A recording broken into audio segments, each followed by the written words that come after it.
사도신경으로 신앙 고백하시겠습니다.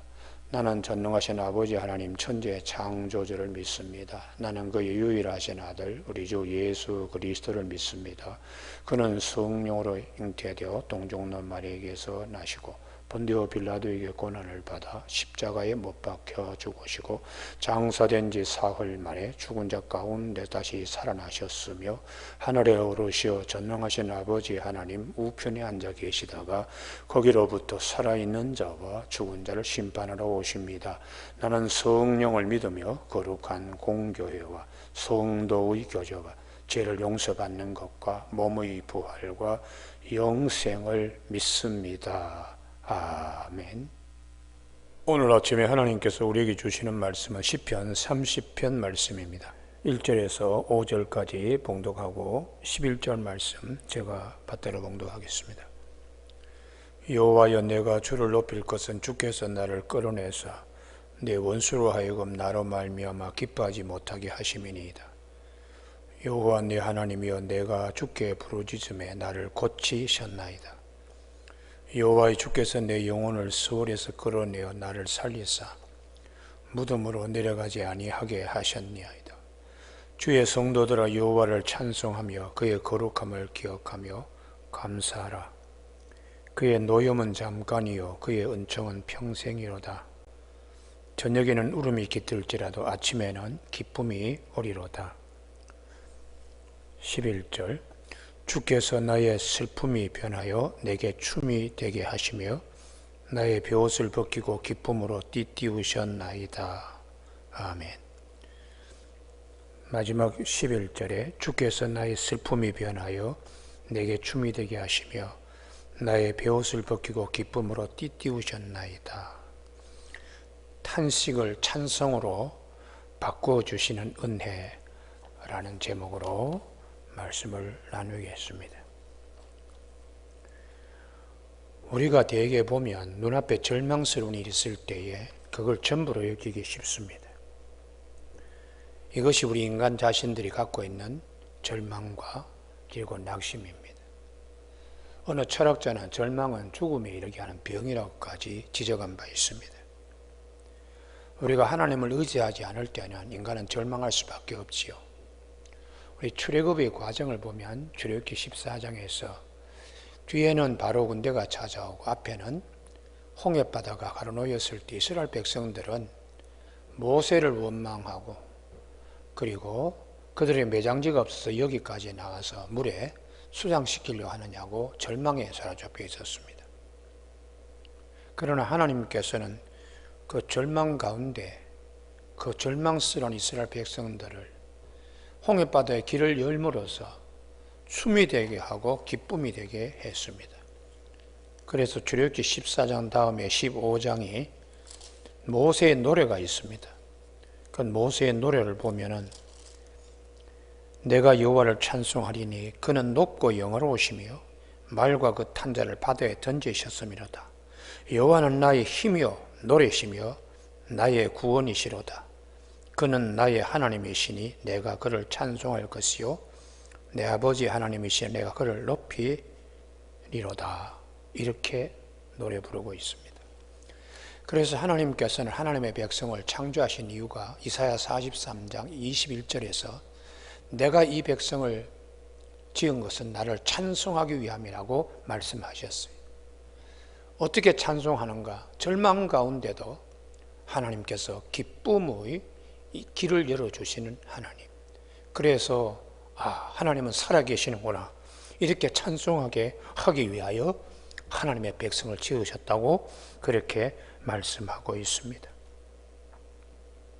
우리는 출애굽 사건에서 눈앞에 있는 어려운 일들을 바라볼 때에 어려운 일만 보지 인도하시는 하나님을 잘 보지 못하는 과오들을 많이 저지른 것을 볼 수가 있습니다. 출애굽기 15장에 마라 사건이 또 등장하고 있는데요. 물이 없어가지고 아주 마실 물이 없어가 곤란을 겪을 때 그들은 원망했습니다. 곧 돌아가면 엘림에는 70종류 나무와 12샘이 기다리고 있는데 하나님의 예비하신 은혜를 기억하지 못할 때에 항상 우리는 절망하고 낙심하기 쉬운 것입니다. 출애굽기 32장에 보면 모세가 시내산에 하나님을 뵈러 올라갔을 때에 온갖 좋은 계획들을 다 거기서 모세는 하나님으로부터 받고 있습니다. 그런데도 불구하고 더디 내려옴을 보고 백성들이 아론에게 우리를 인도할 그런 신을 하나 만들어야 되겠다고, 그래서 금송아지를 만드는 것입니다. 하나님께서 매우 진노하셨습니다.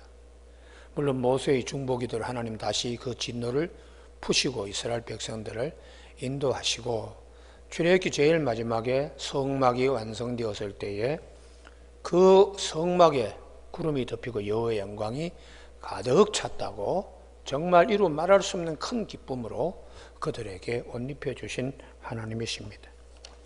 오늘 이러한 출애굽 과정에서 하나님의 역사하심을 우리 믿음의 선진들은 마음에 특별히 기억한 오늘 다윗은 이것을 1절 말씀에 여호와여 내가 주를 높일 것은 주께서 나를 끌어내사, 이 말씀이 대단히 중요합니다. 끌어내다 하는 이 달라라고 하는 히브리어는 운물 속에 뚜레박이 내려가서 물을 길어 오르는 것을 말합니다. 그래서 하나님께서는 우리에게 구원의 뚜레박줄을 우리에게 주시는 하나님이시라는 거예요. 그래서 시편 40편 2절에서 다윗은 노래하기를 나를 기가 막힐 웅덩이와 수렁에서 끌어올리시고 내 발을 반석 위에 두사 내 걸음을 견고하게 하시는 하나님이라고 찬미하고 있습니다. 오늘 아침 새벽 기도에 오늘 본문을 함께 보는 우리 모든 교우들에게 하나님께서는 우리를 끌어내시는 하나님이시다. 수렁등과 웅덩이에 빠진 우리를 건져 올리시는 하나님이시다. 이 믿음을 꼭 갖는 저와 여러분이 되시기를 바랍니다. 특별히 4절에 주의 성도들아 여호와를 찬송하며 그의 거룩함을 기억하며 감사하라. 출애굽 과정이나 혹은 다윗의 이 시편의 노래를 우리가 통해서 하나님을 찬송하고 거룩한 마음으로 하나님의 역사하심을 기억하는 아침이 되기를 바랍니다. 하나님의 노여움은 잠깐이라고 그의 은총은 평생이라고 이렇게 말씀하고 있습니다. 우리가 출애굽 과정에서 하나님이 금송아지 만든 이스라엘 백성들에 대하여 잠깐 화를 내셨습니다. 그러나 그들을 가나안 땅에 심으시고 지금까지도 이스라엘 백성을 지키시는 하나님이세요.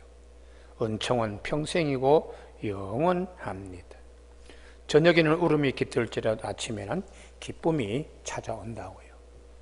밤이 깊어지면 깊어질수록 새벽이 가까이 옴을 우리가 알 수 있듯이 때로는 힘들고 어려운 일이 있을 때에 이 새벽을 깨우고 새벽을 기다리는 믿음을 가져야 하겠습니다. 그래서 예레미야 애가 3장 19절에 보면 나라가 정말 이렇게 힘들고 어려울 때에 특별히 요시야 임금이 죽고 거기에 대한 슬픔의 노래를 부르는 예레미야 애가 3장 19절에 내 고초와 재난 곧 쑥과 담즙을 기억하소서. 내 마음이 그것을 기억하고 낙심이 되오나 이것을 내가 내 마음에 담아두었더니 그것이 오히려 나의 소망이 되었사오면 여호와의 자비와 국률이 무궁하심으로 우리가 진멸되지 아니함이니이다. 이게 믿음이죠. 이것들이 아침마다 새로우니 주의 성실하심이 크시도소이다. 내 심령에 이르기를 여호와는 나의 기업이시니 그러므로 내가 그를 바라리라 하도다. 기다리는 자들에게나 구하는 영혼들에게 여호와는 선하시도다. 사람이 여호와의 구원을 바라고 잠잠히 기다림이 좋도다. 어려운 일 가운데서도 복되고 거룩한 기다림, 소망은 대단히 하나님을 기쁘시게 하는 우리 신앙의 자세입니다. 우리는 누가복음의 2장에 시몬과 안나에 대한 말씀이 기록되어 있습니다. 시몬은 예루살렘에 사는 사람인데 당시에 의롭고 경건한 자였습니다.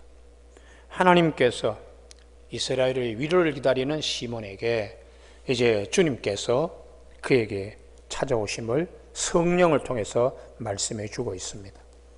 그래서 성경은 누가복음 2장 25절에 이렇게 기록해 주고 있습니다.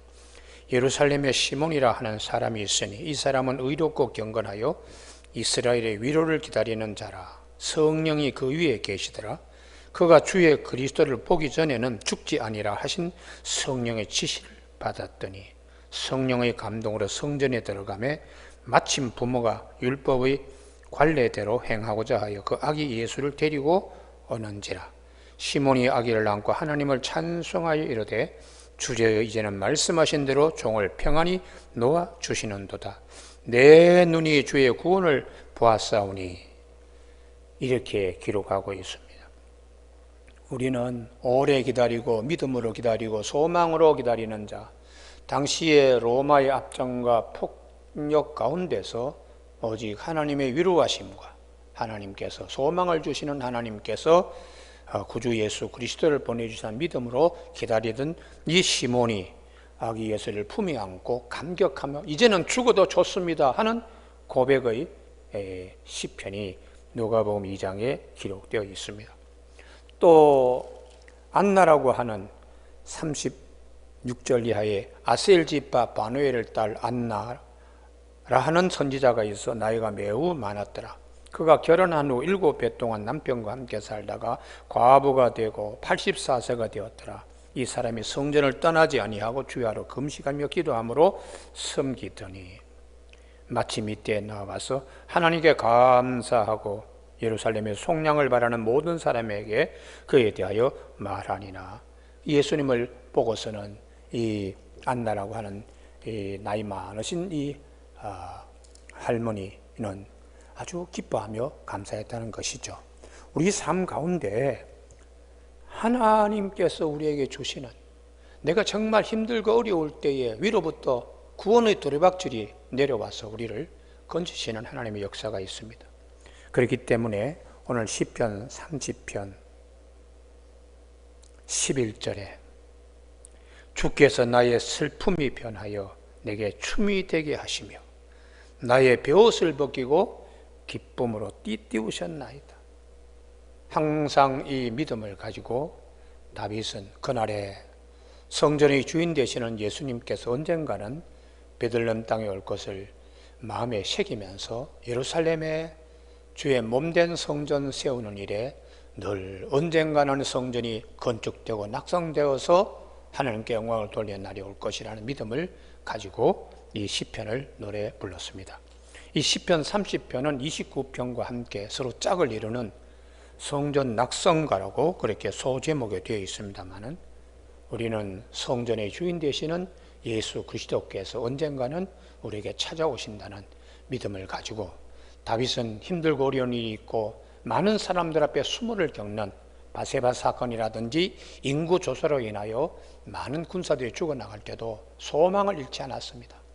왜냐 그러면은 그의 노염은 잠깐이요 그의 은총은 평생이기 때문이에요. 저녁에는 울음이 깃들지라도 아침에는 기쁨을 주시는 하나님이 계시기 때문입니다. 주께서 나의 슬픔이 변하여 춤이 되게 하시고 베옷을 벗겨서 기쁨으로 띠띠우시는 하나님이 계시기 때문입니다. 우리 대림절 기간에 이 시편 30편의 다윗의 고백을 마음에 깊이 새기는 귀한 시간이 되기를 주님의 이름으로 축복합니다. 기도하시겠습니다. 하나님 아버지, 거룩한 기다림으로 슬픔과 탄식을 기쁨과 춤이 되게 변화시키는 하나님의 은혜를 믿는 믿음으로 대림절 기간과 이 코로나 온역 기간 중에서 우리가 잘 믿음이 흔들리지 않게 해주시고 소망을 가지고 하나님께서 우리의 베풀어지는 구원을 큰 눈으로 바라보는 아침 되게 하여 주시기를 원하옵고 예수님의 이름으로 기도드립니다. 아멘. 주기도문으로 예배를 마치겠습니다. 하늘에 계신 우리 아버지, 아버지의 이름을 거룩하게 하시며 아버지의 나라가 오게 하시며 아버지의 뜻이 하늘에서와 같이 땅에서도 이루어지게 하소서. 오늘 우리에게 이루할 양식을 주시고 우리가 우리에게 잘못한 사람을 용서하여 준 것 같이 우리 죄를 용서하여 주시고 우리를 시험에 빠지지 않게 하시고 악에서 구하소서. 나라와 권능과 영광이 영원히 아버지의 것입니다. 아멘.